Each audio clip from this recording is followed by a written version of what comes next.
başlayalım arkadaşlar. Li Tirkiye bi hezaran rojnamevan li ber sistema serokatiyê ya serokkomariyê nikarin ku karta çapemeniyê bigirin û gelek rojnamevan di vî warî da stembarin. Li Tirkiye nêzîkî 20,000 kes xudanê karta zer ya çapemeniyê ne. Di nav van kartan da hinek demkî û hinek jî hergavî ne. Yê demkî piştî sistema nû tûşî kêşeyan hatin û kartên wan hatin betalkirin.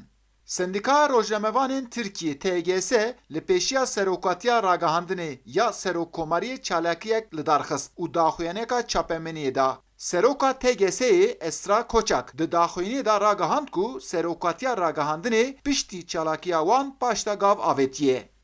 İletişim Başkanlığı. Berpirsê serokatiya ragihandinê bi nerawatî qanûn û destûra bingehî bin pê kiriye. Bi sedan kartên hevalên me li diş qanûnê betal kirine. Serokê ragihandinê hiç sedemek nîşan nedaye. Piştîkardanên raya giştî me dît ku wî gavek erênî paş da havêtin. Kartên zer ku betal kirbûn cardî vegerandine ve. Ev encam jî piştî têkoşîname derket hol. Berê serokatiya enformasyon û rojnamevaniyê hebû û ev der jî bi girêdayê serokwezîriyê bû. Piştî sistema nû ev der bi serokatiya ragihandinê ya serokkomariyê ve hate girêdan. Serokê serokatiya ragihandinê Fahrettin Altun di daxuyaniyeka xwe da gotibû ku kesên ku gumanbarên terorê ne em ê kart nedin wan. Parlamenterên CHP Utku Çakıröz ev qisên Altun bi tundî rexne dike.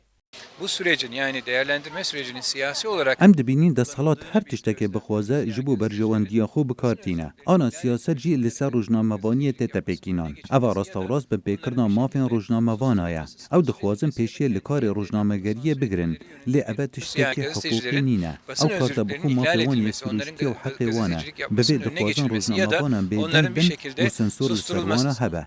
Karta zer di sistema nû da rengê û biye karta turkuaz. Wê vê kartê bidin kê an jî nedin kê di nav nediyariyekê de ye. Li ber stembariya rojnamevanan, Serokê Komeleya Mafê Mirovan Öztürk Türkdoğan, parlamenterên HDP Mehmet Tiryakî, Filiz Kerestecioğlu û Hüseyin Kaçmaz jî palpiştîdan çalakiya rojnamevanan.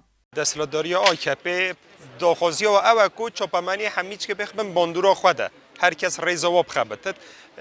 Lê hevalên em bêje vê karî jî dike xebatê xwe jî dikin vê di nîşandan ku yên em bêje çapemeniya muhalîf anî neş rêza AKP bit. AKP îro di destê em bêje hêzên dewletê û ji derveyê qanûnê mixabin kartên we em bêje îcazetê we betal dikine. Sendika Rojnamevana ya Türkiye li pêşiya serokatiya ragihandinê civîneka çapemeniyê li darxist.